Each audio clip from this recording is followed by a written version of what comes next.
Vamos começar porque tem muita informação para variar e hoje a gente vai começar a ver as leis que Moisés está passando, né? Que Deus passou para o povo exercer na terra de Canaã, na terra prometida, né? E agora a gente vai começar a estudar a fundo as leis mesmo, né? Até agora a gente viu mais sobre os comandos, os mandamentos, as mitzvot, na verdade, né? Que é o plural, mas mais superficialmente, assim, né? Mais genérico, vamos dizer. E agora a gente vai começar a aprofundar. E hoje eu vou trazer algumas. Não sei se vocês chegaram a ver, né? Os anúncios do dia, mas eu vou falar sobre o porquê o Senhor não quer ídolos, né? No meio do povo, o porquê ele escolheu um lugar específico para que o povo levasse a adoração, alguns costumes dos idólatras, né, dos povos, das nações que ocupavam aquela terra ou que ocupavam ao redor.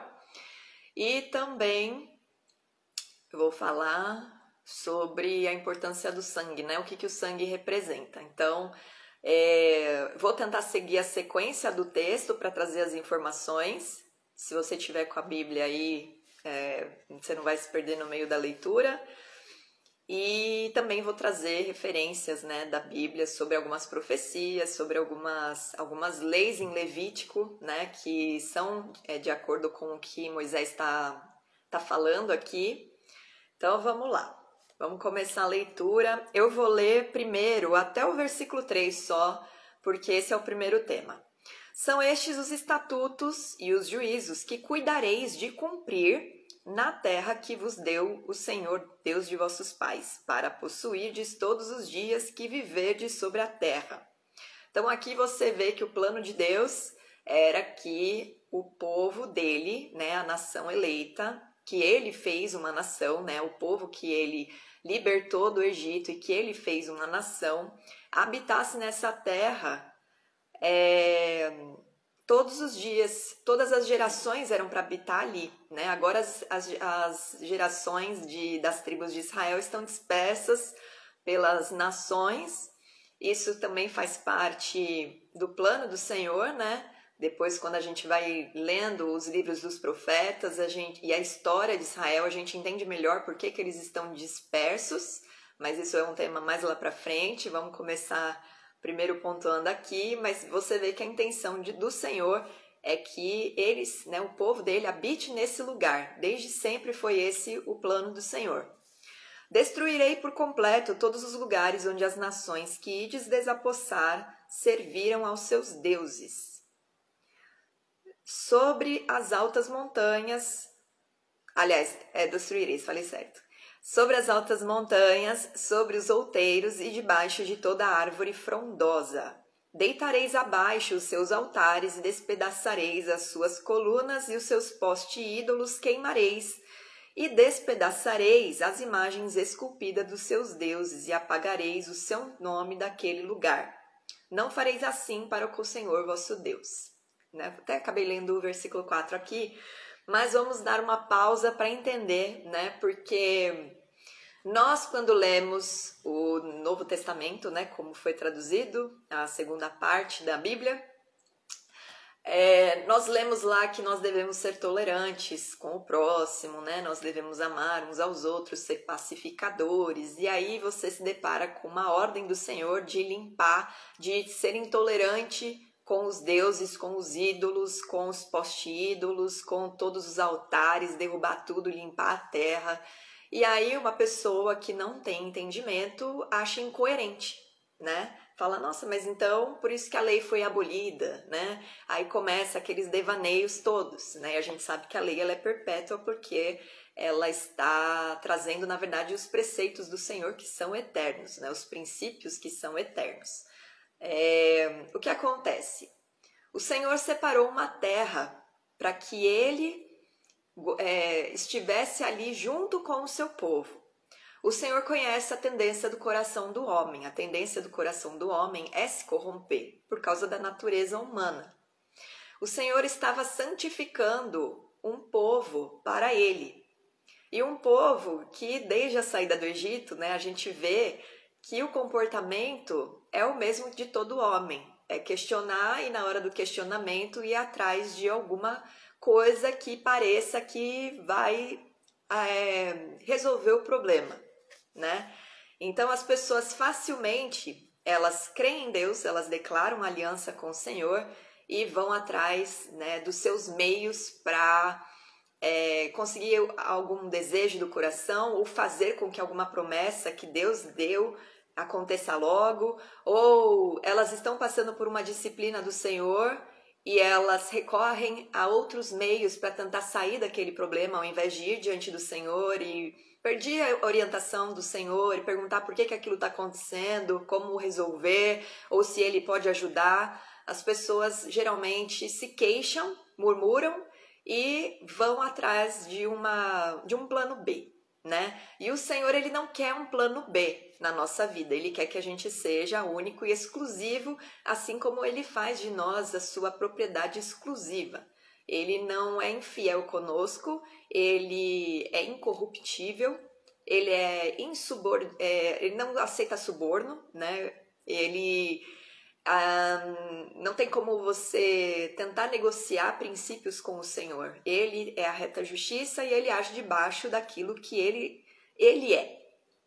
Então Ele estava ordenando que essa terra fosse totalmente purificada, principalmente espiritualmente, porque se você está tirando os deuses, os postes ídolos, os altares, os espíritos que recebiam aquela adoração, né, os potestades e principados que recebiam aquela adoração naquele ambiente, elas estavam sendo ordenadas a se retirar pelo povo que estava habitando, e o povo era o povo de Deus.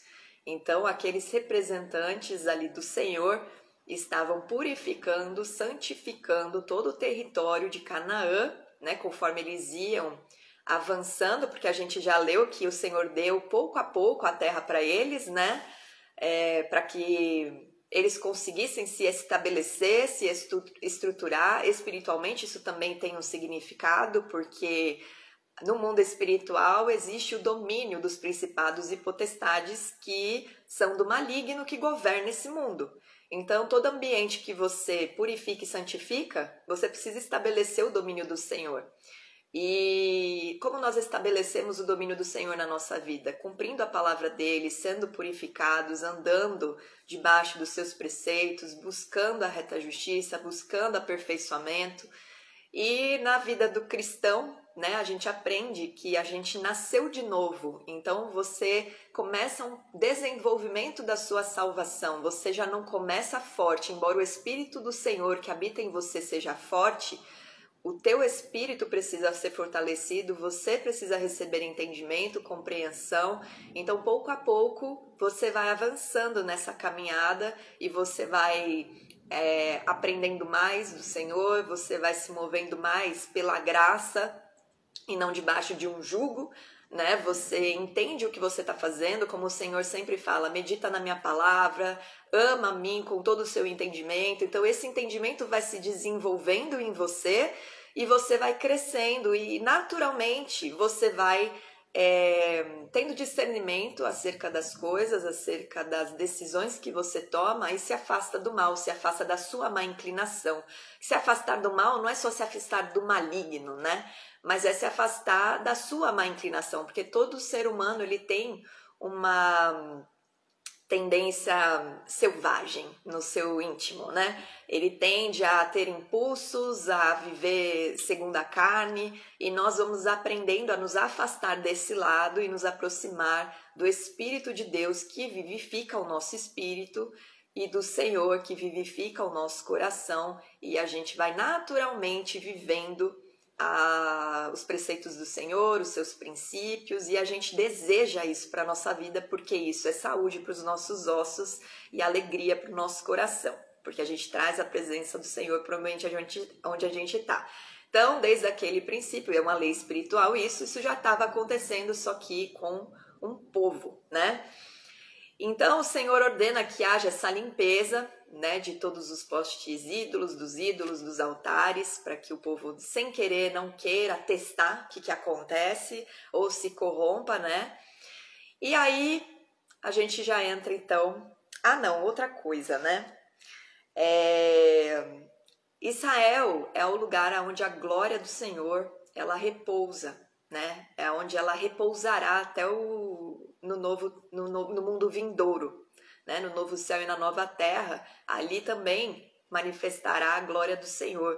A glória do Senhor ela se manifestava através da arca nesse tempo, da arca da aliança. E o tabernáculo do Senhor ficava, né, reservava ali a arca da aliança e era feito os sacrifícios que aproximavam Deus dos homens, né? Através do arrependimento havia o perdão e através do sacrifício o arrependimento era entregue ao Senhor e havia a aproximação dos homens com o Eterno. E essa ordenança de se manter a terra limpa de qualquer ídolo, ela era uma ordenança para eles que é eterna. Hoje em dia a gente vê que isso não está acontecendo lá, né? O templo foi derrubado, aquela região é uma disputa geopolítica enorme, né? 3 religiões têm o seu berço ali, que é o judaísmo, o cristianismo e o islamismo. Aonde era o templo sagrado do Senhor, a casa do Senhor, tá lá o Domo de Ouro hoje em dia, né, que é a grande mesquita dos muçulmanos. E o povo de Israel está disperso, então a presença do Senhor, eles creem que ela está ali, apesar do templo não estar, por isso que eles fazem as orações no Muro das Lamentações, que é o único muro que se manteve em pé, né? Esse é um dos muros que cercavam o templo, mas como a gente vai lendo, a gente conhece, né, que Jesus, ele é o Messias, que ele veio e ele mesmo disse que ele derrubaria aquele templo e em 3 dias ele reconstruiria. Nós nos tornamos a habitação do Senhor, o templo do Senhor, né, a casa espiritual do seu Espírito, né? Então, partindo desse entendimento, que você precisa trazer para a leitura de Deuteronômio é que a terra de Canaã foi consagrada, lembra da promessa que foi dada a Abraão? Abraão levantou um altar, a gente já vai entrar nesse ponto que é a partir aqui do versículo 5, mas já introduzindo isso, aquele lugar sempre foi escolhido pelo Senhor, é um lugar que o Senhor ama, e ele separou aquele lugar para ele habitar junto com o seu povo. Ele separou aquele lugar para que a sua salvação viesse, que é Jesus. Ele separou aquele lugar para que a sua glória se manifestasse e alcançasse todas as nações. E isso acontece também através de Jesus, né? Porque esse foi um grande mestre dos judeus que, de fato, ensinou toda a Torá, toda a lei do Senhor, né, que foi dada a Moisés, e todos os preceitos, os princípios, e revelou as profecias para as nações, porque todo mundo conhece Jesus, né, ou a grande maioria, tem muita gente, muitos povos que há missionários indo ao seu encontro para revelar Jesus, para revelar a glória de Deus, e segundo as profecias, todas as nações ouvirão a respeito dele, né, e isso já está acontecendo. Então, vamos lá para o versículo... e outra coisa, antes que eu esqueça.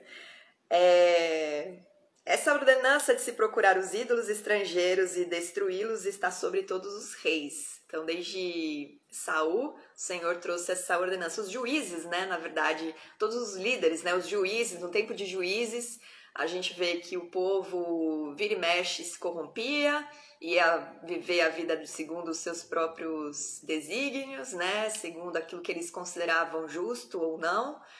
E era um povo que já tinha aliança com o Senhor, porque eles estavam habitando na terra de Canaã, mas eles não firmavam aliança e isso permitia o ataque de estrangeiros, né? Segundo toda aquilo que a gente já tem lido, né? Que se você não obedece, a peste, a fome, a espada e a invasão dos estrangeiros, né, vai vir sobre vocês como disciplina para vocês se lembrarem que vocês me servem. E aí, Então, os juízes que eram levantados por Deus, eles vinham para corrigir o povo, para trazer arrependimento, o retorno ao povo, a techuvá, que eu já falei em algumas outras aulas, e isso fazia com que a presença do Senhor voltasse para a terra de Canaã, e ele protegia, e então havia anos de paz, né? A gente vê lá que haviam 80 anos, às vezes 70 anos, com o governo daquele juiz que instruía a palavra, julgava o povo com base na lei de Moisés, na palavra que foi entregue pelo Senhor, as instruções, e assim ia até que houve a unção do primeiro rei, que foi Saul, que na verdade o povo queria, né? O povo não entendia que Deus era o seu próprio rei, e esse rei que eles pediram, na verdade, foi rebelde e perdeu a unção, e aí o Senhor unge a Davi, e Davi foi um rei e um homem segundo o coração de Deus, que andou debaixo da sua palavra, obedecia a ele quando errava, quando pecava, se arrependia de verdade, escreveu salmos, né, que são canções ao Senhor, e era um profeta também, ele recebeu revelações a respeito do Messias, né? E a partir desse rei Davi, essa ordenança também foi passada, e Davi purificava a terra. Os outros reis também tinham essa ordenança, alguns reis seguiram, outros não. Isso causou a divisão do povo de Israel, né, em Reino Norte e Reino Sul. Já estou dando um resumão da história de Israel para você começar a compreender quando você lê, né? E essa divisão trouxe tanto peso, o endurecimento do coração deles e tantas coisas, né, que atrapalharam um pouco o que era para eles receberem de bênção do Senhor, mas não impediu que a promessa do Eterno se cumprisse e que continuasse se cumprindo até hoje. Então, entenda que a terra de Israel é como um palácio de um rei, né? É onde está a presença do Rei dos Reis. E aonde está a presença do Rei dos Reis, não se deve haver estátuas para outros reis, certo? Então, esse também é um dos motivos pelo qual o Senhor ordenou que todas as estátuas, os postes ídolos, os altares fossem derrubados, porque ele era o rei de Israel. Então, não podia haver adoração e reverência a reis falsos, né? A falsos deuses, porque a gente já sabe que só existe um Deus na terra, e nos céus não existe outro Deus além dele. O que existe são falsos deuses e ídolos que o homem levanta para adorar com as próprias mãos, né? Criação do homem isso. E que o maligno aproveita para ser adorado através desses ídolos. Agora vamos lá para o versículo 5. O que Moisés fala, né, que o povo deve fazer nesse lugar. Buscareis o lugar que o Senhor vosso Deus escolher de todas as vossas tribos, para ali pôr o seu nome e sua habitação, e para lá ireis. A esse lugar fareis chegar os vossos holocaustos, os vossos sacrifícios e os vossos dízimos, e a oferta das vossas mãos, e as ofertas votivas, as ofertas de voto, e as ofertas voluntárias, aquelas de gratidão. E os primogênitos das vossas vacas, das vossas ovelhas. Lá comereis perante o Senhor, vosso Deus, e vos alegrareis em tudo o que fizerdes, vós e as vossas casas, no que vos tiver abençoado o Senhor vosso Deus. Não procedereis em nada segundo estamos fazendo aqui, cada qual tudo que bem parece aos seus olhos. Então, 40 anos eles estavam no deserto, estavam sendo ensinados, né, a respeito da palavra, das instruções, da Torá, dos comandos, as mitzvot, mas era um povo que ainda andava muito segundo o próprio coração. Era um povo que ainda não tinha tanta retidão no coração, né, não observavam tanto. Mas Moisés estava falando, lá vocês não vão poder ser como vocês são aqui.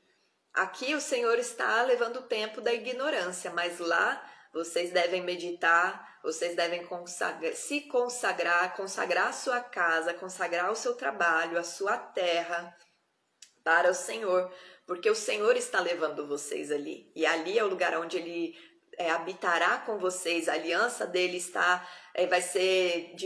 ele já estava firmando a aliança dele, né, desde que ele tirou o povo do Egito, porque essa aliança foi feita com Abraão, depois passou para Isaac, passou para Jacó, que passou para as 12 tribos, que é esse povo, mas Deus ia começar a exigir a parte, né, do contrato matrimonial do povo. Então, já não poderiam mais fazer as coisas segundo o seu próprio entendimento, né, como bem parece aos seus olhos. Porque até agora não entrastes no descanso e na herança que vos dá o Senhor vosso Deus, ou seja, o lugar onde o Senhor estabelece para reinar junto com o seu povo é o lugar de descanso do povo. Mas passareis o Jordão e habitareis na terra que vos fará herdar o Senhor vosso Deus, e vos dará descanso de todos os vossos inimigos em redor, e morareis seguros. Então, no deserto, eles sofreram ataques, né? Eles sofreram ataques de alguns povos. Junto com Moisés, eles tomaram posse de algumas terras, né, de alguns territórios que a gente já estudou, que ficou dividido já entre meia tribo de Manassés, Gade e... eu esqueci o outro. Ruben. Ruben, Gade e meia tribo de Manassés ocupou a Transjordânia, e a Cisjordânia, né, que é atravessando a Jordânia, ficou para os outros povos, mais a meia tribo de Manassés.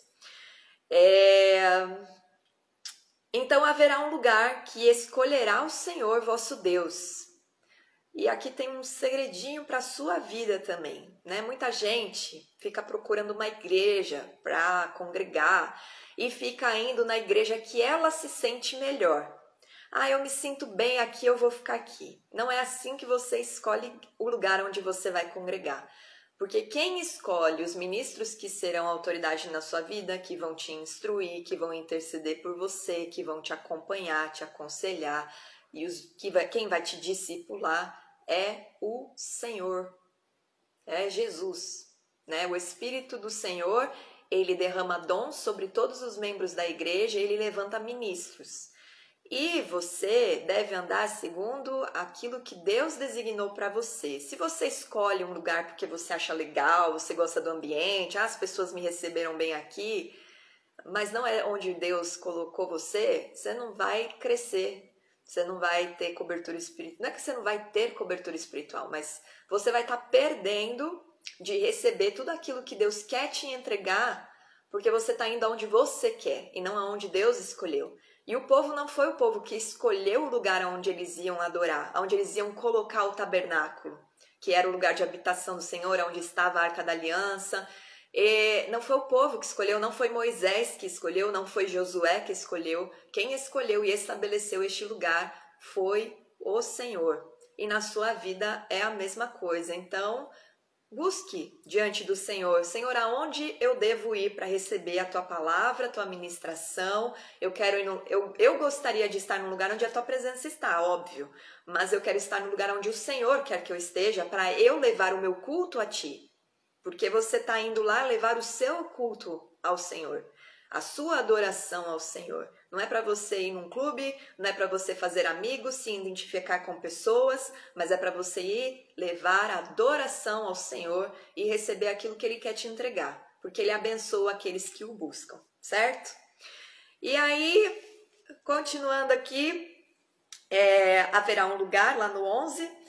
que escolherá o Senhor vosso Deus para lhe fazer habitar o seu nome, e esse lugar farei chegar tudo o que vos ordeno, os vossos holocaustos, os vossos sacrifícios, vossos dízimos, as ofertas das vossas mãos e toda a escolha dos vossos votos feitos ao Senhor. E vos alegrareis perante o Senhor, vosso Deus, vós, os vossos filhos, as vossas filhas, os vossos servos, vossas servas e o levita que mora dentro das vossas cidades e que não tem porção nem herança convosco, porque o levita recebeu a presença do Senhor como herança, né? A gente já aprendeu isso. Guarda-te, não ofereças os teus holocaustos em todo lugar que vires. Ou seja, existe um lugar certo para você levar sua adoração. Não fica achando que você pode ir em qualquer lugar, não. Mas no lugar que o Senhor escolher numa das tuas tribos, ali oferecerás os teus holocaustos e ali farás tudo o que te ordeno. Então você vê que 3 vezes Moisés fala isso. Vocês vão aonde o Senhor escolher. O Senhor escolherá uma tribo e vocês irão levar lá. Não fica com preguicinha, não, né, de levar a sua adoração até esse lugar. Vamos fazer uma pausa aqui, né? Porque nós estamos em um momento delicado de pandemia, né? Nem é todo mundo que pode sair, se expor. Então, lembre-se que o Senhor age com misericórdia, né? Você tem que se lembrar que estamos num tempo onde nós somos o templo do Senhor, a habitação do Senhor. Quando eu falo para você que Deus escolhe, é porque Deus vai te direcionar para você ser orientado, para você estar num lugar onde os ministros que Ele estabeleceu, os profetas, os instrutores, aqueles que oram, né, por cura, por socorro, os governadores, aqueles que ele levantou. Se você não sabe quais são os ministérios que existem, está em 1 Coríntios 12, vai lá estudar depois dessa aula, não agora.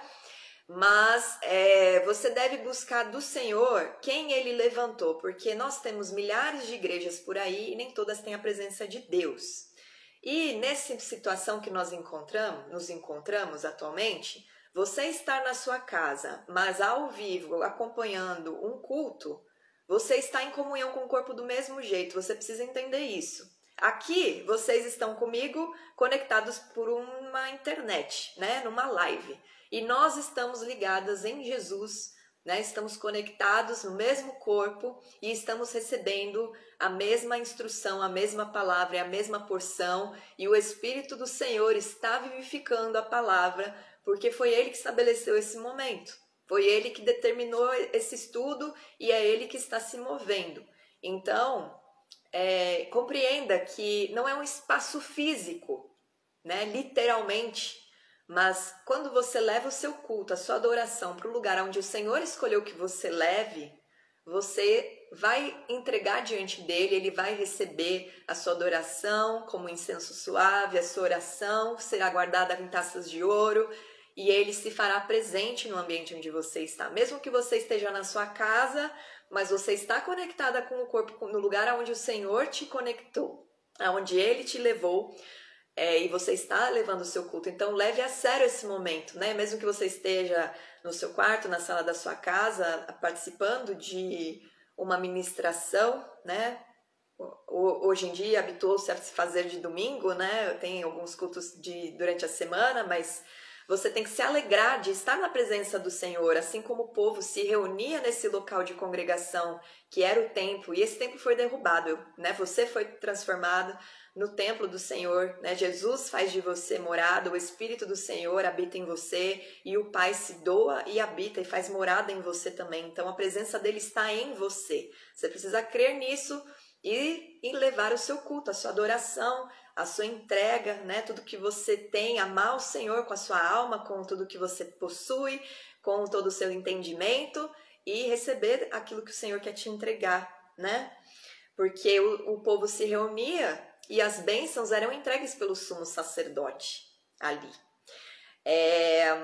E se alegre, né? Porque o povo se reunia para entregar os seus sacrifícios, os seus holocaustos, as suas ofertas, e eles comiam junto. Daqui a pouco a gente vai passar por essa parte. Eles se reuniam, eles sacrificavam, e determinados holocaustos eles podiam comer, porque eles estavam comendo na presença do Senhor.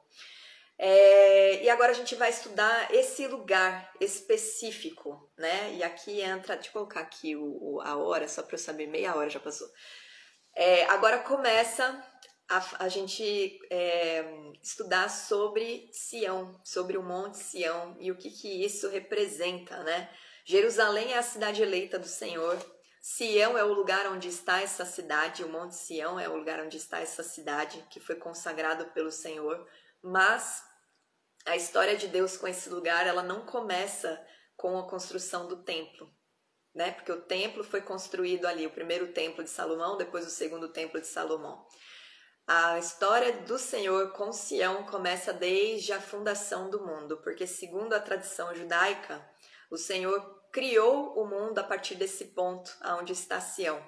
Ele estabeleceu o universo, todas as coisas, a partir dessa rocha que estava nesse exato lugar.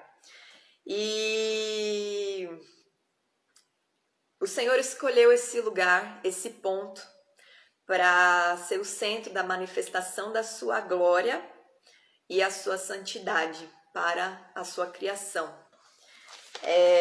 Deus ele criou o mundo, né, como nós sabemos, para que o homem governasse o mundo junto com ele. Né? Nós fomos criados para morar no mundo, nós não fomos criados para morar no céu. Se você tem uma teologia que diz que você morre e vai morar no céu, essa teologia está muito fora daquilo que Deus estabeleceu, porque Ele te criou para que você governe sobre o mundo junto com Ele. Só que com a desobediência de Adão e Eva, esse governo foi um pouco quebrado, porque houve uma quebra de aliança com o Senhor. Nós perdemos a glória de Deus em nós, né? Fomos revestidos com esta pele. Nós crescemos, nascemos debaixo do peso da condenação do pecado, mas através de Jesus, nosso espírito ganha vida, porque o espírito de toda a humanidade, ele nasce morto, ninguém nasce com espírito vivo. E quando nós cremos e confessamos em Jesus e somos batizados, nós recebemos vida no nosso espírito. Opa, bati no microfone, desculpa. E então a gente passa a viver pelo Espírito e somos revestidos pela luz do Senhor Jesus, até que Ele venha e a gente receba o corpo glorificado. Só que nós reinaremos com Ele e com o Pai num novo céu e nova terra, ou seja, num mundo vindouro. Mas esse mundo vindouro não é um plano espiritual além daqui. É um mundo novo, restaurado. Restaurado eu não diria, porque é um mundo novo mesmo, né? Ele vai fazer nova todas as coisas e estabelecer como ele tinha estabelecido desde o princípio que era para ser. Então, você foi criado para habitar e governar em um mundo, certo? O que a gente precisa entender antes de eu chegar nessa parte do tabernáculo, vamos ver a história, né? O Senhor, ele criou o mundo em cima dessa rocha, né, que é o Monte Sião.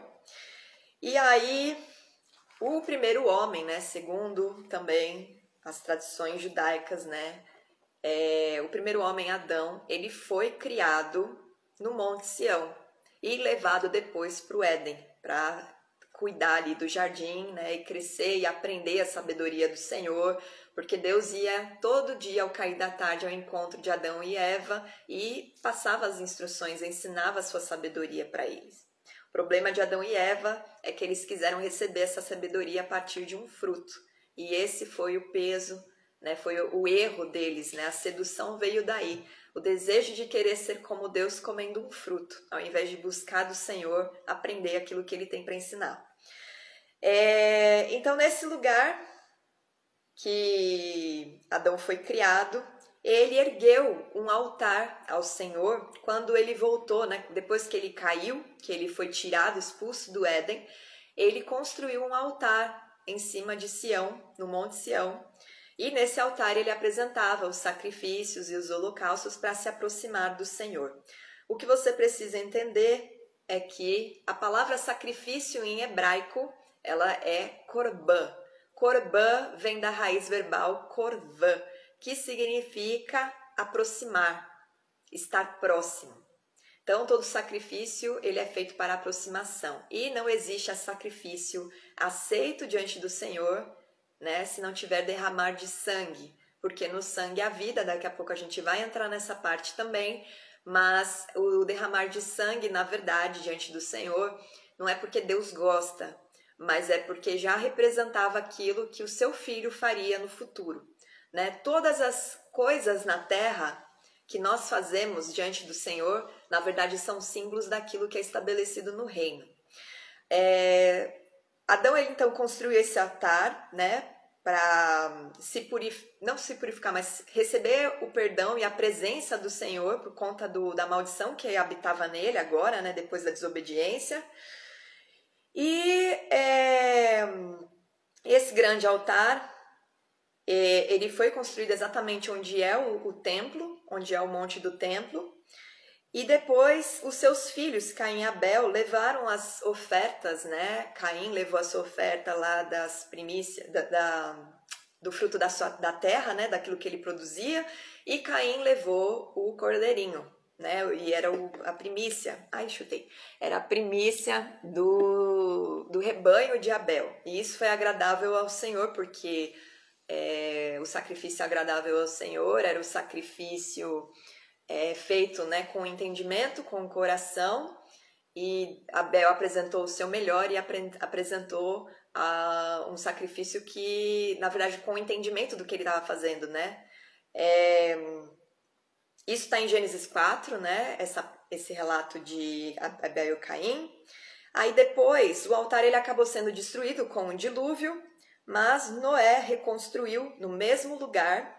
E aí a história, né, esse trecho do altar construído, da primeira oferta, a primeira coisa que Noé fez ao sair da arca foi construir um altar e apresentar um sacrifício diante do Senhor, está em Gênesis 8, versículo 20.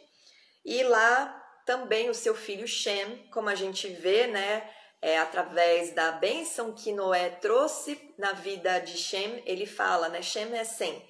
Ele fala que o Deus de Sem o abençoe e também acompanhe o Jafé, que também foi abençoado, né? Só Cã foi amaldiçoado e Canaã, o seu filho, foi amaldiçoado por Noé. Mas quando há essa expressão, o Deus de Abraão, Deus de Isaac, Deus de Jacó, o Deus de Sem, o Deus de Noé, o Deus de Yeshua, né, de Jesus, isso significa que são pessoas que andam na justiça do Senhor. Então, Sem, ele apresentava sacrifícios e ele ensinou a sua descendência sobre o Eterno, sobre o Altíssimo, sobre a palavra de Deus.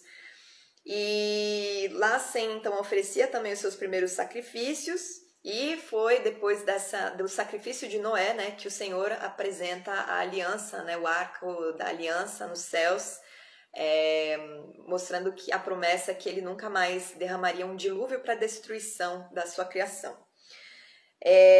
Depois, isso está em Gênesis 9, e aí a gente vê também essa localização do Monte Sião sendo revelada a Abraão, quando ele vai apresentar Isaac.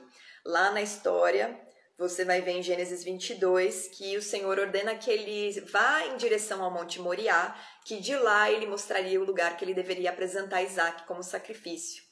E o Senhor então revela o Monte Sião, ele leva a Isaac até lá, prepara Isaac, reconstrói o altar, monta lá o altar, prepara Isaac para ser sacrificado, né? E o Senhor interrompe isso, porque na verdade ele só queria provar o coração de Abraão, se ele entregaria até a promessa que o Senhor tinha dado a ele. E diante do Senhor, o sacrifício foi feito, né? E ele viu o coração de Abraão, ele, né, selou a aliança com Abraão ali, né, da promessa dele ser pai de nações, e aquele lugar então foi consagrado, e ali o Senhor entrega o cordeirinho, né, que é sacrificado no lugar de Isaac, e Abraão coloca naquele lugar o nome de o Senhor proverá. Isso está em Gênesis no versículo 14. Nós temos depois, né, Monte Sião sendo revelado para Davi, no tempo de Davi. Você vai encontrar isso em 1 Crônicas 21, quando Davi apresenta a oferta, né, em expiação do pecado, porque ele tinha levantado o censo, duvidando da soberania de Deus. Ele levantou o censo como se ele precisasse de um exército para vencer, e o Senhor trouxe uma praga sobre o povo de Israel por conta desse erro do rei, né? E aqui a gente vê a importância, né, do rei estar andando debaixo de justiça. Por isso que a gente deve abençoar as autoridades da nossa vida, para que nós sejamos abençoados também, para que eles andem em retidão, para que nós vivamos e colhamos os frutos da retidão deles, né? Porque repercute na nossa vida. E aí Davi, ele é ordenado, né, direcionado pelo Senhor através de um profeta para comprar as terras de Ornã, e era exatamente no lugar aonde ele ocupou, que ele tomou de Gibeão, dos Jebuseus, né? No início do seu reinado, ele tomou Sião das mãos dos Jebuseus, e ali ele construiu a cidade de Davi, aquele lugar. Então ele construiu o lugar onde ele morava e ele construiu uma tenda onde ele colocou a arca. Então ele fez coisas do coração, mas na verdade que agradavam ao Senhor, porque aquele lugar já era consagrado por Deus. Só que o tabernáculo ele estava em Gibeão, na verdade. O tabernáculo estava em Gibeão, o grande altar estava ali. O tabernáculo era a tenda que Moisés construiu no deserto, né? Ficou estabelecido nesse monte. E depois, quando o templo foi construído por Salomão, nesse lugar, nessa terra onde Davi apresentou o sacrifício, né, em arrependimento pelo erro dele, o Senhor respondeu com fogo do céu, uma coluna de fogo, e ele entendeu que aquele lugar era um lugar consagrado. E ele já tinha apresentado o desejo ao Senhor de construir uma casa para o Senhor, e o Senhor falou que ele não construiria porque as mãos dele tinham sangue, o lugar, né, teria que ser um lugar feito debaixo de paz. Então o filho dele, Salomão, é que construiria. A partir do momento que ele nem tinha filho ainda, né? Ele não sabia que ele teria Salomão, ele sabia que seria ungido um filho dele para fazer o cumprimento desse projeto, mas a partir do momento que ele recebeu essa palavra do Senhor, ele reservou aquele lugar e ele começou a guardar materiais, ouro, prata, tudo que ele acumulou durante o seu tempo de reinado, ele passou para Salomão para ser guardado dentro do templo de Jerusalém, que é a casa do Senhor. E ele fez o projeto, né? Ele deixou o projeto pronto e depois só instruiu e passou tudo para Salomão, e Salomão então constrói o primeiro templo. O que você precisa entender sobre o tabernáculo, né? Para você entender sobre a importância do templo e a importância do segundo templo e do terceiro templo. O tabernáculo, ele foi entregue no Monte Sinai para Moisés, e ele era a sombra e o símbolo daquilo que está no céu. A gente vai ler isso no Hebreus 8, versículo 2, está escrito assim: como ministro do santuário e do verdadeiro tabernáculo que o Senhor erigiu, não o homem.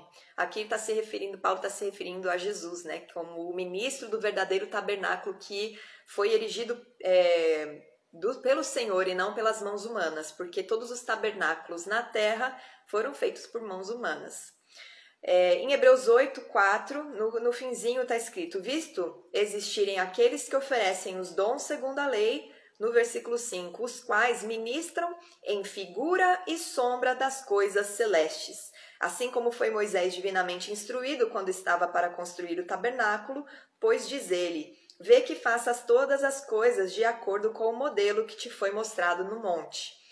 Moisés recebeu, na verdade, a visão do tabernáculo do Eterno, e o Senhor deu as medidas exatas que ele deveria representar aquele tabernáculo na terra.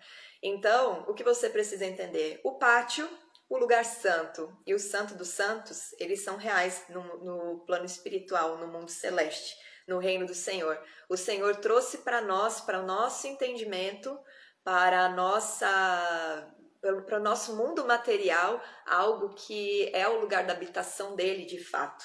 E a Arca da Aliança ali no Santo dos Santos representa o seu trono, representa a sua glória, e por isso que naquele ambiente só o sumo sacerdote purificado, santificado, ele não podia entrar com pecado na presença do Senhor, ele entrava como mediador entre Deus e o homem. E esse papel de sumo sacerdote Jesus faz no reino. Então, por isso que isso é uma sombra daquilo que acontece. O sacrifício do Senhor é aceitável no reino de Deus, no tabernáculo do Eterno. E Jesus é o sumo sacerdote, ele é o caminho para você chegar ao Pai. Você não entra na presença do Pai sem levar Jesus, exatamente porque ele é o sumo sacerdote que entra no Santo dos Santos e te apresenta diante do Senhor. Por isso que você ora em nome de Jesus, por isso que você fala para Jesus as suas petições e ele leva ao Pai. Embora nós temos o espírito de... Embora nós temos o espírito de adoção do Eterno e nós podemos ter intimidade com o Senhor e ele faz morada em nós, mas sem o Filho você não chega ao Pai. Por isso que você deve confessar Jesus como Senhor e soberano na sua vida e Salvador da sua vida, para você receber a vida, né? Vida nova, receber vida no Espírito e poder entrar justificado na presença do Senhor, porque nenhum pecador entra na presença do Senhor, porque a morte, ela é inimiga de Deus, né? O pecado é inimizade com o Senhor, e Deus, ele é perfeito, santo, e aquele que tem iniquidade e impureza está debaixo da morte, do jugo da morte. Então, na verdade, quando você entra com pecado na presença do Senhor, sem antes estar revestido do sangue de Jesus, você morre, porque na verdade aquilo que está em você é manifesto na presença dele, na sua luz. Por isso que ele fala que a luz dele vem sobre nós e revela o nosso pecado, porque na verdade a luz dele traz à tona, traz a nossa compreensão aquilo que há em nós. Então não é que Deus é duro, perverso, né? Perverso não, mas severo, né? Rígido, autoritário e mata, mas na verdade a vida que há nele, a glória que há nele, o homem, né, corrompido pelo seu pecado não suporta e acaba perecendo na sua presença. Por isso que a gente precisa estar revestido do sangue de Jesus e justificados na presença do Senhor. E por isso que Jesus veio tirar o pecado do mundo. Então, entendendo que o tabernáculo ele é uma representação daquilo que existe no reino dos céus, você entende o valor que o Senhor dá para o lugar onde ele consagrou desde o princípio para manifestar a sua glória, né?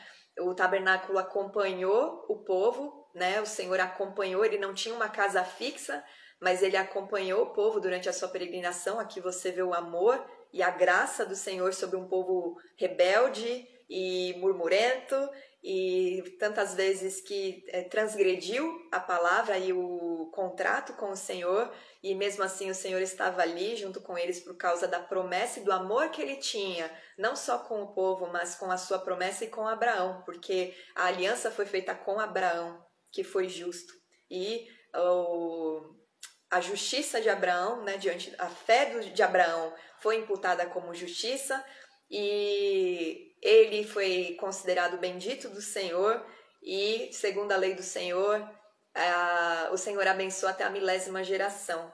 Então o Senhor estava cumprindo com a sua justiça com aquele povo, ainda que eles fossem rebeldes. Embora a geração que saiu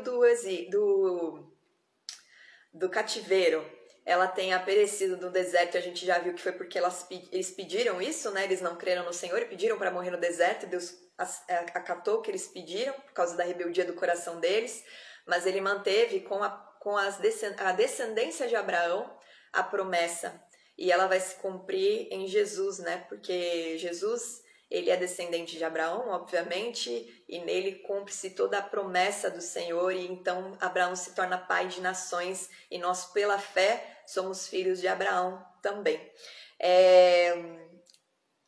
Então, assim, esse lugar, né, a tenda, ela acompanhou o povo. Quando eles entraram na Canaã e tomaram posse de porque a arca acompanhava eles, né? Não se esqueçam disso. Cada vez que eles iam guerrear com alguém, o Senhor acompanhava eles na batalha com a arca, né? Através da arca, a presença do Senhor acompanhava, e os sacerdotes é que carregavam essa arca, e eles estavam sempre à frente do exército. E aí o Senhor desbaratinava os inimigos, e eles tomavam posse, despojavam, destruíam, limpavam a terra. Aquele lugar era tomado para o povo, eles se estabeleciam, determinado tempo eles iam para outra região, e assim eles foram até ocupar toda a terra. Inclusive, por um tempo, os jebuseus ocuparam o Monte Sião, né? Até Davi ainda tinham lugares para serem ocupados, e enquanto isso o tabernáculo estava lá no Monte Gibeão, construído junto com o grande altar. Quando Davi ocupou o Monte Sião, ele trouxe a arca, que na verdade não estava mais no tabernáculo, porque tinha sido roubada pelos filisteus no conflito com Saul, E aí os filisteus devolveram, né? Porque colocaram a arca no mesmo templo de Dagon. Dagon apareceu várias vezes caído, com a cabeça quebrada. E aí eles perceberam que as pragas estavam vindo. Eu não lembro muito bem a história, então eu vou falar bem resumidamente para não falar bobagem. Mas os filisteus temeram, né? Viram que aquela arca tinha a presença de Deus e que aquilo estava trazendo peste e tudo mais. Devolveram para o povo de Israel a arca através de 2 bois, que foram conduzidos até uma determinada cidade. Naquela cidade, 70 homens morreram porque olharam dentro da arca, perceberam que tinha que ficar num lugar guardado, mandaram para... Esqueci o nome da cidade agora. Como é que chama, gente? Deixa eu achar aqui. Eles mandaram a arca para uma outra cidade para que Eleazar fosse ungido e cuidasse. Ela ficou lá por 23 anos, se não me engano. Se não me engano, esse número, mas mais de 20 anos ela ficou ali com certeza, até que Davi já era rei e pegou a arca da casa desse homem e levou para Jerusalém, na tenda que ele tinha construído. Então a arca ficou já em Jerusalém, mas o templo foi construído só no tempo de Salomão, e aí a arca foi levada para o Santo dos Santos dentro do templo. E naquele lugar, quando Salomão passou a apresentar os sacrifícios, né, e apresentar o povo e orar pedindo para que o Senhor aceitasse o arrependimento do povo quando eles pecassem e se convertessem, e o estrangeiro também, e todo aquele que olhasse para o templo fosse abençoado. Então ele já estava estabelecendo algo que Deus tinha estabelecido desde o princípio, ele só estava sendo conduzido a orar da maneira como Deus queria receber, né? E essa é a oração que agrada ao Senhor, é a oração que na verdade vem dele. Por isso que ele fala para a gente se conectar a ele, para a gente saber trazer uma oração que seja a oração que é aceitável a ele, que vem na verdade daquilo que ele está estabelecendo. Deixa eu ver se eu acho... Bom, eu não vou achar aqui assim agora, gente, porque senão eu vou ficar perdendo tempo procurando aqui, mas em 1 Reis vocês vão ler essa história da... Aliás, 1 Reis não. Aqui, achei, peraí. A cidade era... Davi tirou a arca daqui, peraí...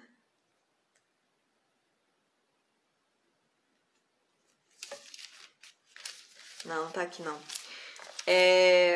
Depois vocês leem, gente, tá em 1 Samuel, 2 Samuel, leiam, né, o livro inteiro, porque tá cheio de coisa importante ali, não é só uma história, tem muita coisa que vocês precisam conhecer a respeito de Deus que está representado ali. Mas continuando, né, depois que o segundo templo foi destruído, Jesus, ele falou, né, que ele profetizou que haveria destruição, e essa destruição aconteceu em 70 depois de Cristo. E os judeus estão esperando a construção do terceiro templo, que é nesse lugar, em Monte Sião. Em Ezequiel, nos capítulos 40, 41, 42 e 43, Ezequiel trouxe essa profecia no tempo do cativeiro. E ele falava a respeito da construção do templo. Mas Ezequiel também falava de um templo mais perfeito do que foi construído pelos imigrantes que foram habitar em Jerusalém depois, né, que eles voltaram do cativeiro. E esse templo, eles creem que é o terceiro templo, né, que é um templo perfeito. E vocês vão lembrar, eu acho, né, não sei quanto que vocês já leram do livro dos profetas, mas em Ezequiel, no capítulo 43, descreve que do trono fluem rios de água viva que por onde passam geram vida até desembocar no mar, e esse mar morto receber vida também. Isso está se referindo à Nova Jerusalém, que virá ataviada como noiva e repousará sobre o Monte Sião, e é o lugar onde Deus habitará com o seu povo. Existe antes, né, que daí vai ser o novo céu e a nova terra, existe antes a promessa da vinda da era messiânica, né, em que Jesus, o Messias, reinará sobre as nações por 1000 anos. E os judeus estão crendo que o Messias construirá o templo, ou os homens prepararão esse templo. E o que acontece é que em Daniel, nos capítulos 7, 8, 9, 10, vocês vão ver que o Senhor entrega, né, que haverá um governador que ele vai enganar o povo de Israel, ele vai ajudar a construir esse terceiro templo, só que ele vai ocupar o trono, como se ele fosse o Messias. Né? Ele vai se autodenominar o Messias, que é o anticristo que o cristão está esperando. E os judeus messiânicos. E os israelitas que se converteram. Então, esse terceiro templo ele vai ser construído e ele aponta para a proximidade da era messiânica. Então você precisa ficar atento, sim, ao que está acontecendo em Israel e orar para que esse templo venha, né, seja construído, porque na verdade as coisas estão se consumando. Não, Bet-Semes é antes, Lili. De Bet-Semes a arca foi levada para uma outra cidade que me fugiu completamente o nome, eu não acho por nada aqui. Mas tá na sequência dessa leitura aí. Então, assim,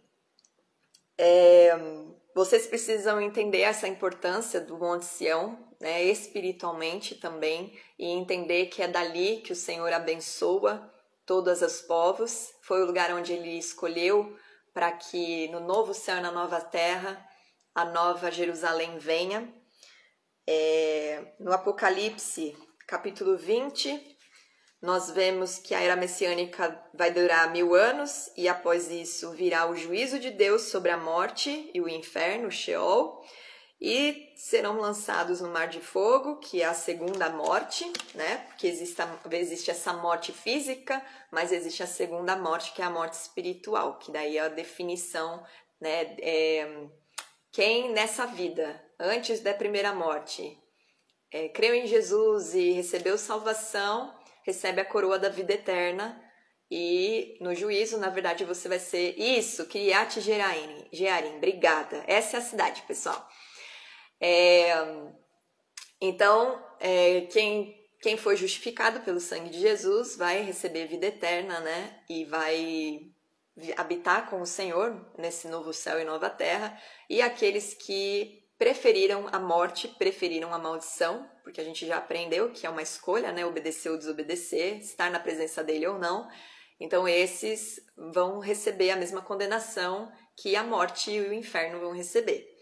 E aí no capítulo 21 de Apocalipse, todo mundo acha que o livro de Apocalipse é apocalíptico, né? Tem medo de ler, mas é um grande livro de revelação e de esperança para a sua vida, se você crê em Jesus e se você crê e confessa e vive debaixo da justiça do Eterno. Nesse capítulo 21, a revelação do novo céu e nova terra, que eu estou falando para vocês, pois este já estava todo destruído. Eu até vou ler aqui, né, só para quem não conhece esse trecho tomar conhecimento.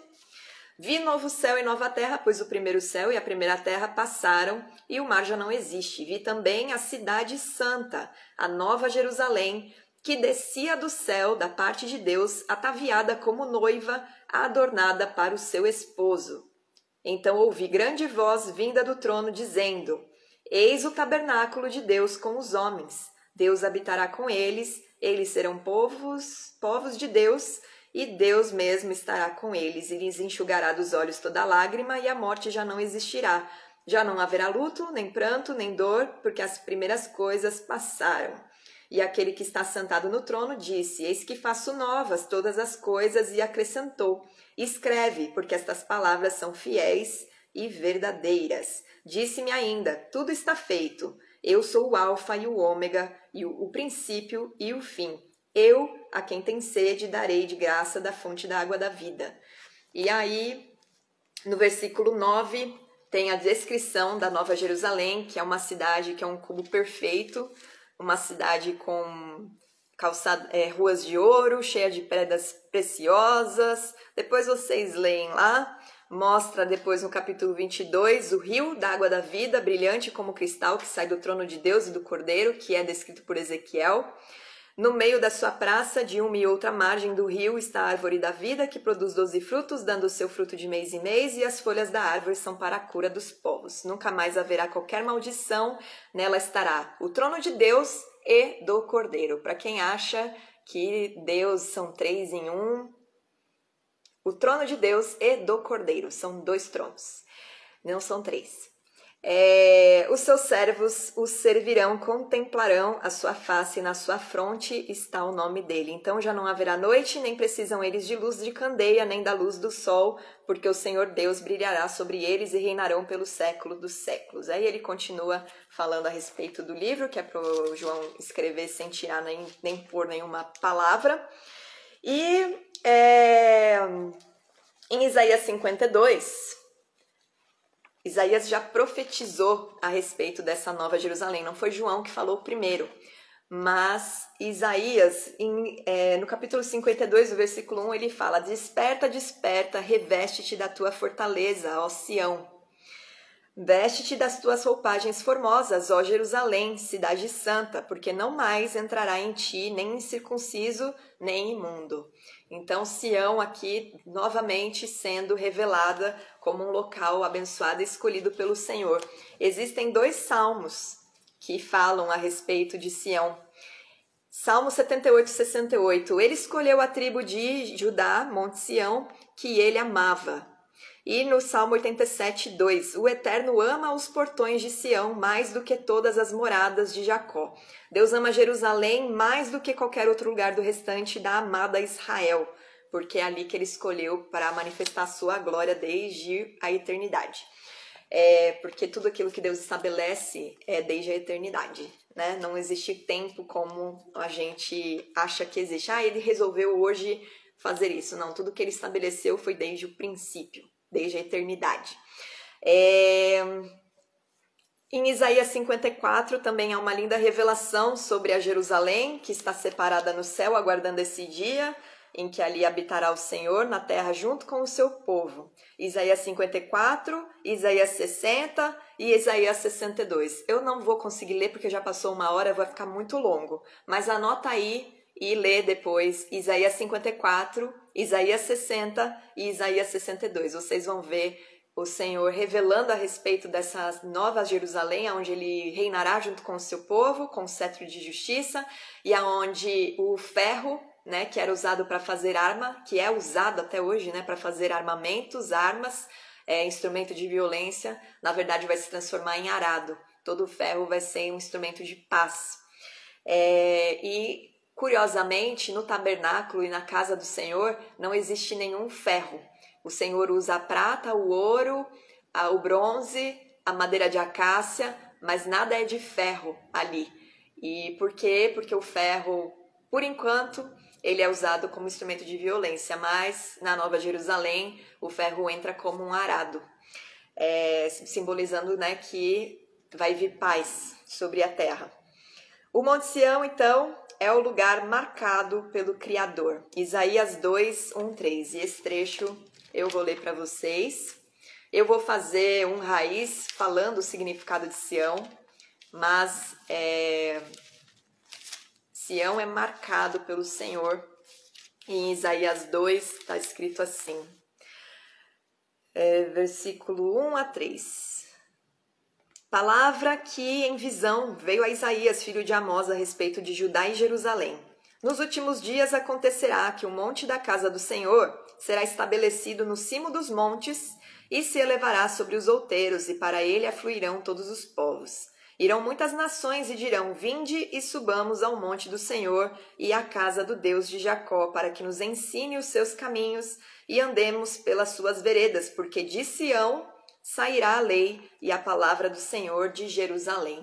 É de Sião que o Messias governará na era messiânica. Esses últimos dias que ele está falando é a respeito dessa época.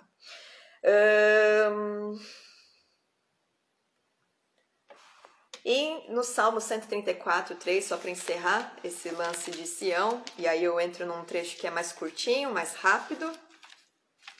Eu sei que ficou meio longo, mas é porque vocês acham que a leitura... Nossa, o livro só tem 30 versículos, né? Mas a gente fica aqui discorrendo mais de 1 hora a respeito de todas as coisas que estão ali naquela parte. A palavra do Senhor, ela é muito rica. Pena que as pessoas não buscam essa riqueza, né? Elas não procuram conhecer mais a fundo, elas só querem aquilo que interessa para que elas recebam bênção.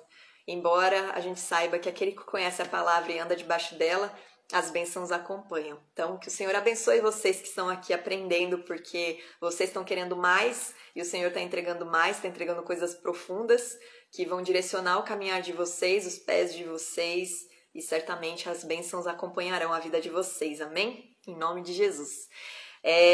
Bendizei o Senhor, vós todos os servos do Senhor que assistis na casa do Senhor nas horas da noite. Erguei as mãos para o santuário e bendizei ao Senhor. De Sião te abençoe o Senhor, Criador do céu e da terra. Então a presença do Senhor, ela estava em Sião naquele tempo, né, da casa do Senhor. Ela esteve quando estava o segundo templo e ela estará novamente. Agora ela está conosco, graças a Deus, né? O Senhor não saiu, não se ocultou de nós, não virou o rosto para nós, mas pela sua graça, Ele traz a sua presença sobre nós, porque ninguém merece a graça do Senhor e a presença dEle, nem o amor dEle, né? Não é por obras, mas é pela fé, é pela graça do Senhor, né? E é mediante a fé que a gente recebe essa graça do Senhor e a salvação através de Jesus. E aí o Senhor é bom demais, né? Agora a gente vai para outra etapa que fala das ofertas, rapidinho, só para encerrar. Eu não vou ficar discorrendo muito sobre oferta, sobre holocausto, eu vou só citar porque tem alguns capítulos que a gente vai estudar mais a fundo sobre os sacrifícios e tudo mais. Mas para contextualizar o que está sendo dito aqui, eu vou trazer algumas informações só para vocês conseguirem guardar um pouco mais, né, um pouco mais de profundidade aquilo que o Senhor tem para o povo através desses sacrifícios. Guardai, pois, vamos lá no versículo 8, estou no capítulo 12, versículo 15. Porém, consoante todo desejo da tua alma, poderás matar e comer carne nas tuas cidades, segundo a bênção do Senhor teu Deus. O imundo e o limpo dela comerão.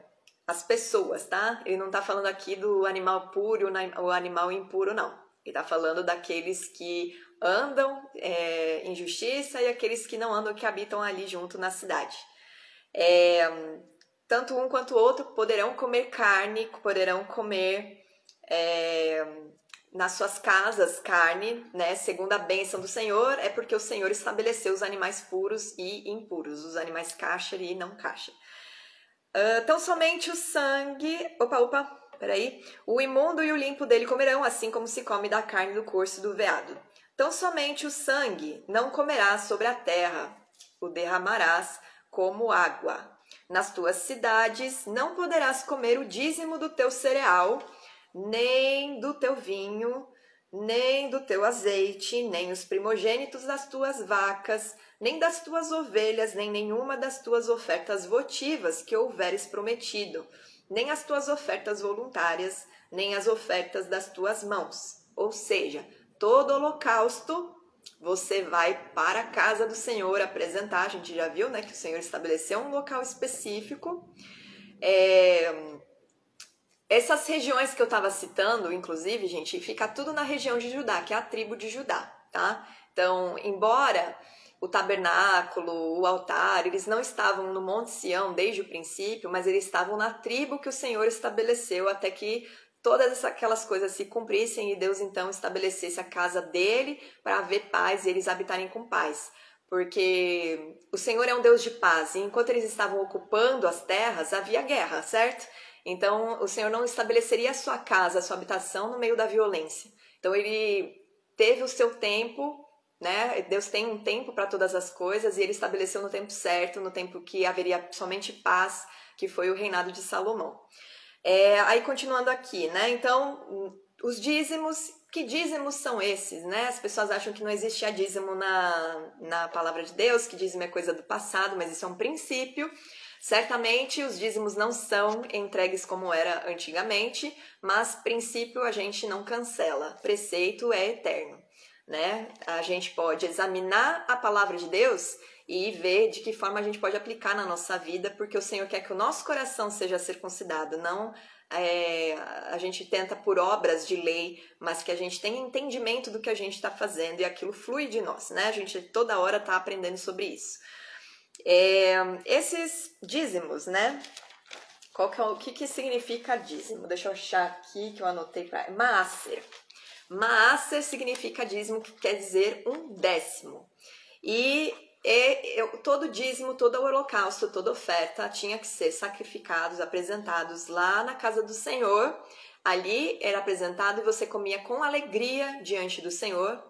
E o dízimo não eram os homens que consumiam, eram os levitas. Esse dízimo que ele se refere é o Maaser Sheni, que é o segundo dízimo, que daí a pessoa pega uma outra parte, né, uma outra 10ª parte da sua produção, né, do fruto do seu trabalho, ela apresenta e come com a sua família, com os servos ali diante do Senhor. O primeiro dízimo, o Maaser, ele é de direito dos levitas, porque os levitas habitavam nas cidades junto com as tribos, porque eles não tinham herança, eles não tinham uma terra que eles tinham lá como todas as outras tribos, porque a herança deles era a presença do Senhor e os levitas foram consagrados para servirem ao Senhor no templo.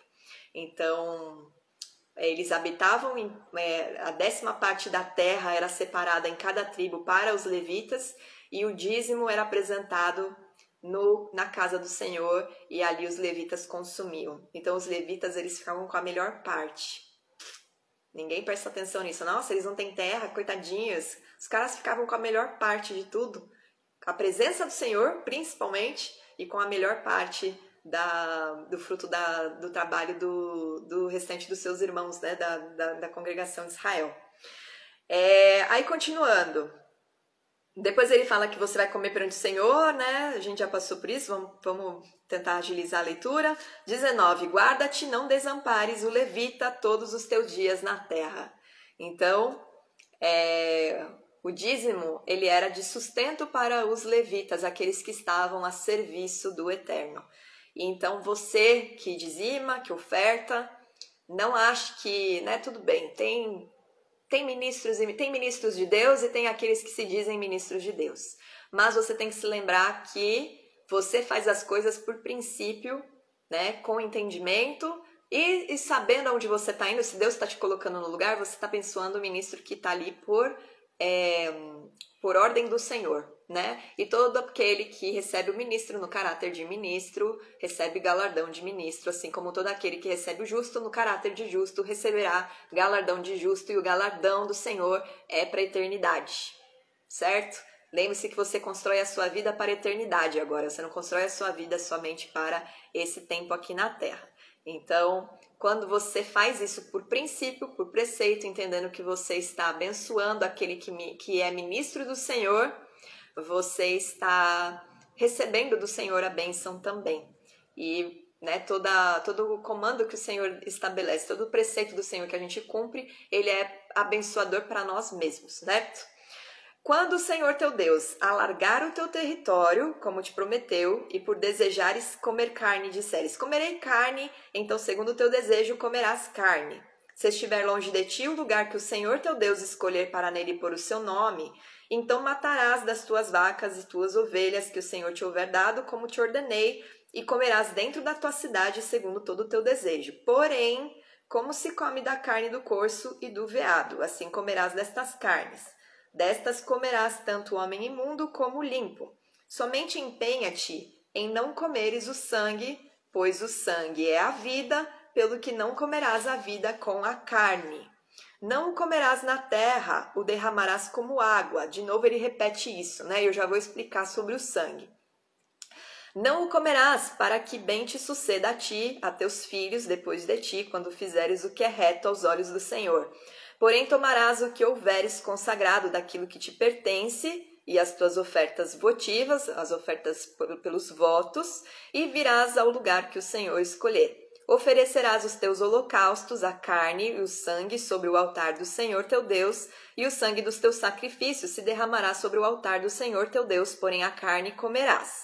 Guarda e cumpre todas estas palavras que te ordeno, para que bem te suceda a ti e a teus filhos depois de ti, para sempre, quando fizeres o que é bom e reto aos olhos do Senhor teu Deus. Então, Moisés está ordenando que eles guardem esses cumprimentos, porque vocês vão habitar nas cidades, vocês podem comer carne quando vocês tiverem vontade de comer, mas a carne dos holocaustos vocês devem comer diante do Senhor, porque essas carnes devem ser sacrificadas no altar que ele estabeleceu para que ele receba. A presença do Senhor vai estar nesse lugar, então levem para ser, né, consagrado ali aquilo que vocês querem apresentar diante do Senhor. Eu vou trazer o significado de holocausto para você entender. Holocausto significa aquilo que sobe, né? A palavra holocausto em hebraico é olá e significa... Olá é fácil, né? Quem quer aprender hebraico, a primeira palavra que vocês estão aprendendo, olá. É aquilo que sobe. E existem 3 tipos de holocaustos. Existe o sacrifício pelo pecado, que é o hatá, onde houve intenção de pecar. Então é um sacrifício, né, que você apresenta por conta do... Você cometeu um pecado e você sabia o que você estava fazendo. Existe o sacrifício pela culpa, que é o Asham, onde não houve intenção, mas tem a culpa porque você transgrediu uma lei do Senhor. E aí o que acontecia nesse sacrifício é que o couro desse animal que era sacrificado pelo sacrifício de culpa, né, o Asham, ele ficava com o sacerdote, e a carne desse sacrifício era comida pelo ofertante. Esse era um sacrifício individual. Tanto o sacrifício, o hatá, como o asham, são sacrifícios individuais. E são sacrifícios que a pessoa ela vai individualmente apresentar. Por isso que em Isaías 53, 4, 5... É em relação a esses sacrifícios que Isaías está se referindo quando ele fala do sacrifício de Jesus. Eu vou só rapidinho fazer... Estou meio que jogando isso, mas depois eu vou discorrer em outra aula, tá? Mas só para vocês entenderem que sacrifícios são esses que se referem aqui. Porque as pessoas acham... Eu também achava, confesso, que não existe pecadinho e pecadão. Mas aqui a gente vê que, na verdade, existe quando está se referindo à intenção do coração, né? Existem pecados que são involuntários, existem pecados que são por ignorância e existem pecados que você faz por intenção. E diante do Senhor, esses pecados têm um nível de consequência, uns maiores do que os outros. Em Isaías 53, versículo 4, certamente ele tomou sobre si as nossas enfermidades e as nossas dores, levou sobre si e nós o reputávamos por aflito, ferido de Deus e oprimido. Mas ele foi traspassado pelas nossas transgressões e moído pelas nossas iniquidades. O castigo que nos traspaz estava sobre ele e pelas suas pisaduras fomos sarados. Aqui se refere a esses 2 sacrifícios. Jesus se apresentou como o sacrifício de cordeiro, né? Ele é representado como cordeiro porque existiam 3 animais, o boi, o bode e o cordeiro, que eram apresentados nos holocaustos. Mas Jesus é apresentado como um cordeiro porque o cordeiro representa um animal inocente que não tem culpa. E Jesus ele veio fazer essa oferta de remissão perfeita no tabernáculo do celeste, certo? Não no tabernáculo feito por mãos humanas, mas ele se entregou no tabernáculo do Eterno e esse sacrifício do Senhor foi agradável ao Eterno e suficiente. Por isso que você precisa confessar, não adianta você acompanhar um pai, uma mãe, minha família é cristã, eu vou na igreja, isso não é suficiente, você precisa se arrepender, você precisa confessar Jesus e você precisa negar a si mesmo e morrer, né, para o seu velho homem e viver debaixo agora daquilo que o Senhor espera que você viva, desenvolvendo a sua salvação. Por isso que a salvação ela é individual, ninguém salva ninguém. O último, né, é a oferta pacífica dos 3 holocaustos, né? A oferta pacífica é o shlamim, que significa gratidão. Então, você entrega essa oferta, esse holocausto, quando você recebe um milagre, um favor alcançado, você vai entregar um voto, e desse holocausto fica o peito e a coxa para o sacerdote, o restante você consome. Então o único nada. E junto com esses holocaustos tinham os manjares.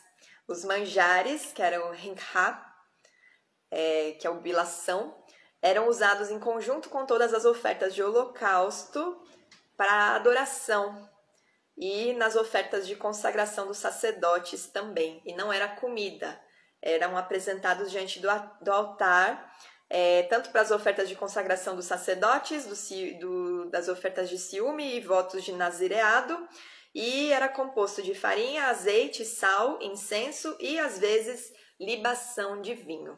Outra coisa sobre o altar do Senhor, que eu lembrei aqui, que é importante vocês saberem, diante do altar do Senhor, vocês estão reparando que vai os animais, vai a fauna, a flora e o reino mineral, né? Você apresenta os animais como holocausto, você apresenta o trigo, a cevada, o azeite, a libação de vinho como manjar, né? Como gratidão, e você coloca o sal, que é o minério, né? E por que isso? O que isso representa? Que isso é bobeira? Isso é à toa? Não, na verdade você está apresentando diante do altar de Deus.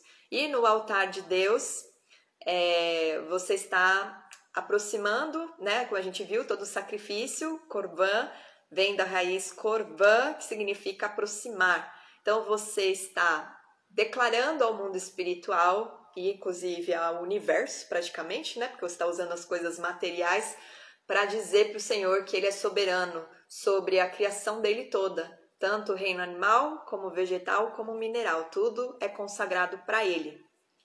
E, por coincidência, o maligno, ele usa as coisas, né, para receber adoração. Ele faz as pessoas adorarem as coisas, ao invés de adorar aquele que criou as coisas, né? No versículo... Bom, vamos continuar. Então, sobre o sangue. Vamos falar sobre o sangue agora, vai. Já que a gente está falando de sacrifício, o que vocês precisam entender sobre o sangue é que o sangue, ele representa a vida, como a gente viu aqui, no sangue, a vida, né? O sangue, não só do homem, mas do animal também, ele carrega o espírito, né? Do homem é o espírito do homem, do animal é o espírito vivente. Eu vou ler alguns trechos de literatura judaica que vão fazer você compreender esse significado do sangue, porque que o Senhor manda que você não ingira o sangue, tá? Outra coisa, né? O sacrifício que o Senhor aceitava e Ele queria que os homens fizessem era um sacrifício onde os animais não sofriam, existia um lugar certo para eles cortarem, que era a faringe no esôfago, e eram os lugares onde derramava sangue rápido e o animal morria e não sofria. Por quê? O Senhor, Ele não aceita um sacrifício que o animal pereça, que o animal fique sofrendo. E o consumo de sangue, ele era muito comum nos rituais pagãos. O Senhor não queria isso dentro do seu povo, por causa também dessa questão espiritual que eu vou falar agora. O sangue, ele é a força vital de toda a criatura. E no Sefer HaChinuch, eu não sei falar essa... Bom, no Sefer, lá, numa das literaturas deles, eu não sei se falar essa palavra, gente. Diz assim: é possível declarar a respeito do sangue que, além da má constituição que traz, como é de má constituição, haverá em sua ingestão uma pequena aquisição do traço da crueldade. Como um homem engole dos seres vivos, como ele no corpo, aquilo de que a vida realmente depende e a qual seu espírito está conectado. Ou seja, todo o sangue ele vem conectado das características do ser que carrega ele, né? tá lá não só as características, né, no sangue tá o DNA e tudo mais, mas tá as características do espírito daquele ser que carrega aquele sangue. Como é sabido que as feras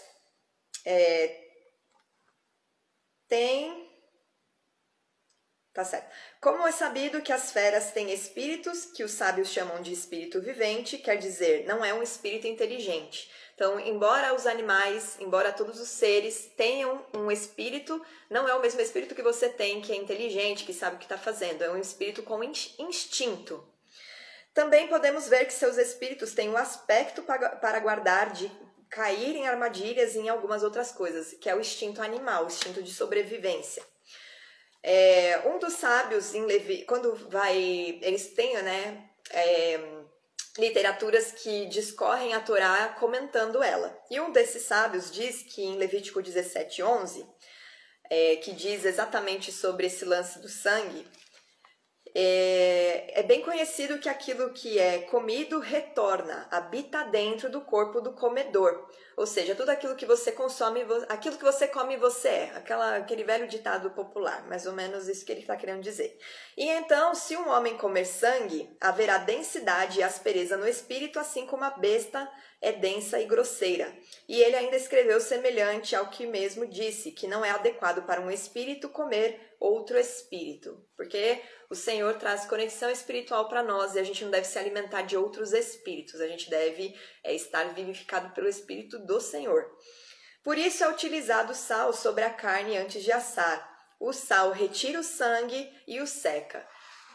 Toda a carne que eles consomem, eles têm um processo lá super rígido para tirar o sangue, porque eles não comem nenhuma gota, assim, com intenção. Eles tiram, assim, o máximo que eles puderem, e existe uma pessoa específica que limpa as carnes para os judeus nos dias de hoje.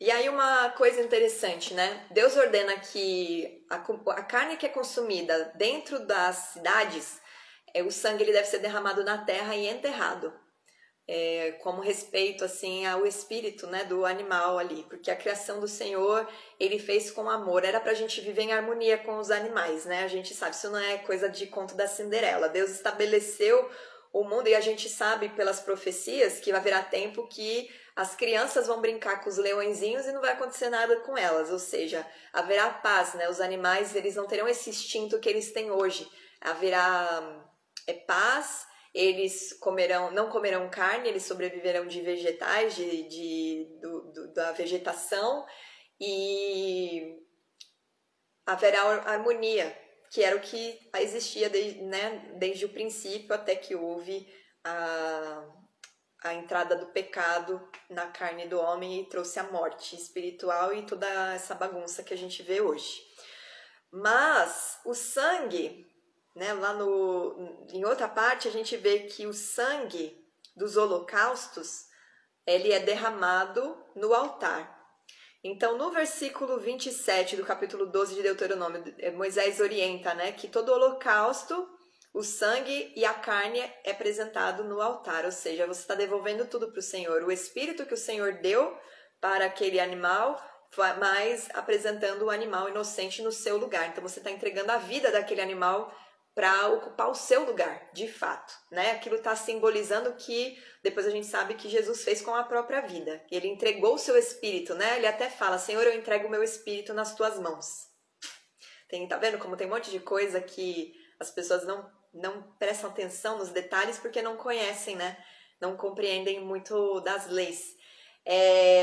E esse outro sangue que vem da carne consumida nas cidades, então, ele era derramado na terra e coberto. E aí, por último, vamos terminar, porque eu já estou estendendo demais, mas diz o seguinte, depois do versículo 29, a partir do 29, quando o Senhor teu Deus eliminar de diante de ti as nações para as quais vais para possuí-las, e as desapossares e habitares na sua terra, guarda-te, não te enlaces com imitá-las, após terem sido destruídas diante de ti, e que não indagues acerca dos seus deuses, dizendo, assim como serviram estas nações aos seus deuses, do mesmo modo também farei eu. Não farás assim ao Senhor teu Deus, porque tudo o que é abominável ao Senhor e que ele odeia, fizeram eles a seus deuses, pois até seus filhos e suas filhas queimaram aos seus deuses. Tudo que eu te ordeno observarás, nada lhe acrescentarás, nem diminuirás. Em uma aula eu expliquei, né, que quando Finéias traspassou lá o ventre daquela estrangeira e do cara do judeu não, né, do israelita que tinha ofendido toda a tenda da congregação que estava reunida em luto, né, por ter matado os homens que se corromperam com as moabitas, porque eles foram apresentar ofertas a Baal. Essas ofertas que eram apresentadas ali, né, eles iam na caverna, existia uma estátua, eles comiam, ficavam lá, sem as vestes da parte de baixo, só com as vestes da parte do umbigo para cima, então eles estavam desnudos, e eles comiam ali, faziam orgia e defecavam na frente do Deus. Era assim que era o culto a esses deuses. E existia um outro deus, que era um deus dos cananeus, que é Moloque. E Moloque, ele era adorado por Canaã. Ele esteve presente no meio dos fenícios, dos cartagineses e dos sírios. E ao longo da história, ele foi cultuado também por outros povos. A Roma, ela meio que acabou tirando um pouco, né, desse culto. Esse culto passou a ser meio que um culto demoníaco, assim, visto como demoníaco. Mas eu vou contar o que aconteceu nessa época, porque Deus achava tão abominável. Além dessa outra, né, que eu contei, esse deus Moloque. Esse deus, ele também era chamado de Cronos e Saturno, né, ao longo da história. E comumente ele era representado por um homem com cabeça de bezerro sentado em um trono. O ritual Molk era, acho que assim fala, era praticado pelo povo da Cananéia e consistia em sacrificar recém-nascidos em nome desse deus e era realizado ao ar livre. Então as pessoas elas achavam aquilo comum, era uma prática comum que elas faziam para esse deus.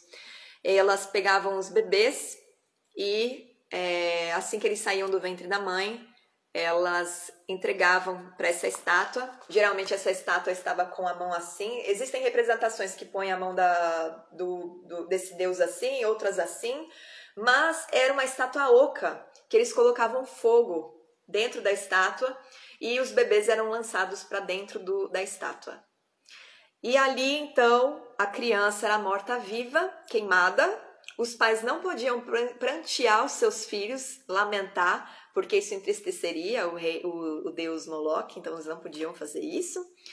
E depois eles pegavam as cinzas dos bebês e colocavam no templo. Então essa era a forma de culto e adoração, praticamente um aborto, né, primitivo.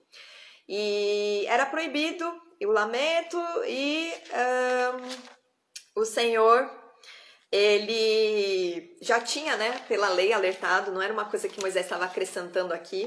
Lá em Levíticos 18, no versículo 21, ele fala sobre essa conduta e que ele abominava isso. Em Levíticos 18, 21, da tua descendência não darás nenhum para dedicar-se a Moloque, nem profanarás o nome do teu Deus. Eu sou o Senhor. O que você precisa se lembrar? Quando aparece Senhor em caixa alta, é o nome do Eterno. Ou seja, ele está falando, eu sou o tetagrama lá, o Yud He Vav He. Meu nome é esse. Você não serve a Moloque, você não serve a Baal, você não serve a nenhum outro Deus além de mim, porque não existe outro Deus além de mim.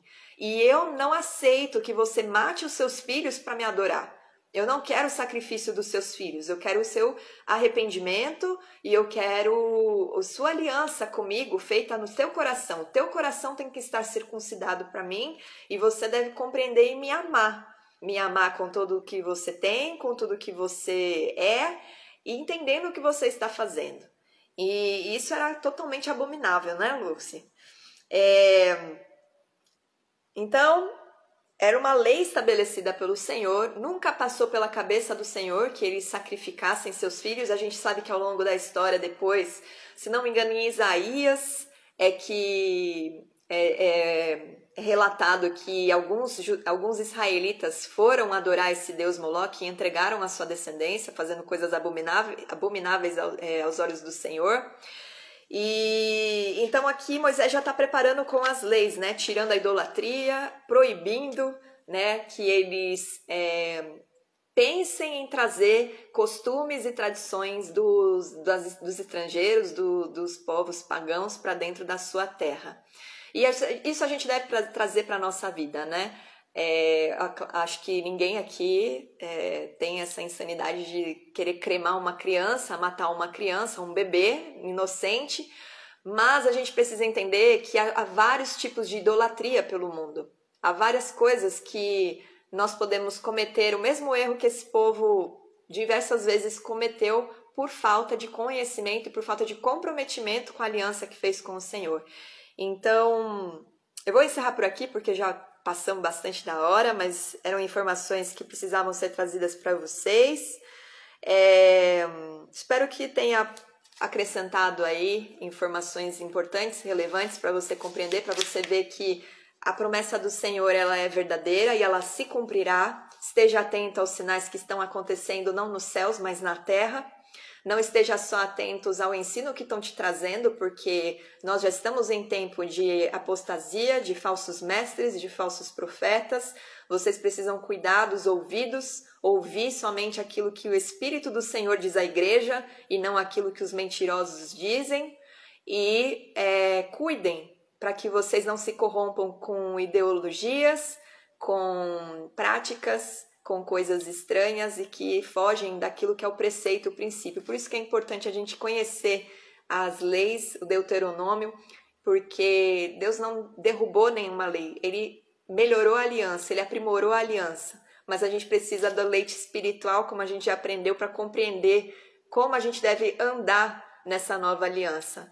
Então, que o Senhor te dê entendimento, que você cresça muito em compreensão, que o Espírito do Senhor, que é espírito de sabedoria, de conhecimento, de entendimento, de fortaleza. Quem faz curso comigo sabe que direto eu estou falando isso. Quem faz discipulado também. O espírito do temor do Senhor, o Espírito do Senhor, que é uma parte dele, não é um terceiro elemento, é uma parte do Senhor que Ele te entregou, o poder dele foi dado para você, para que as leis do Senhor estejam no seu coração, não mais uma pedra, mas no seu coração, para que você viva debaixo da graça do Senhor, mas viva desenvolvendo a sua salvação e sendo um bom sacerdote do reino de Deus, trazendo discípulos para Jesus, fazendo discípulos para Jesus e vivendo uma vida abençoada de paz, justiça e alegria, que é o que está prometido para você, aguardando esse novo céu e nova terra e essa nova Jerusalém que descerá em Sião, onde o Senhor, com a sua glória, habitará junto com o seu Filho, à sua destra, e reinará ali junto com aqueles que irão ministrar junto dele e governar as nações. Amém? Jesus te abençoe. Ótimo final de semana. Segunda-feira tem raiz e eu trago o significado de Sião em hebraico para aprofundar ainda mais aí, acrescentar, né, na verdade, o entendimento de vocês. Vocês têm pergunta? Eu falei muito hoje, não sei nem se... Aqui não tem nenhuma pergunta. Alguém quer fazer alguma pergunta?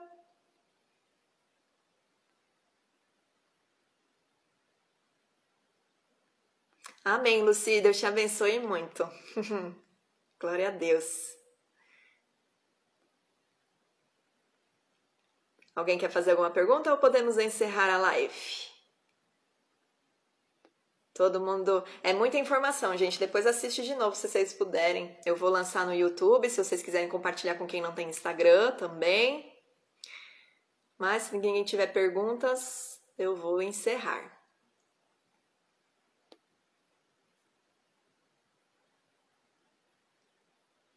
Bom, não veio nenhuma perguntinha aqui. Então, boa noite e a gente se vê por aí.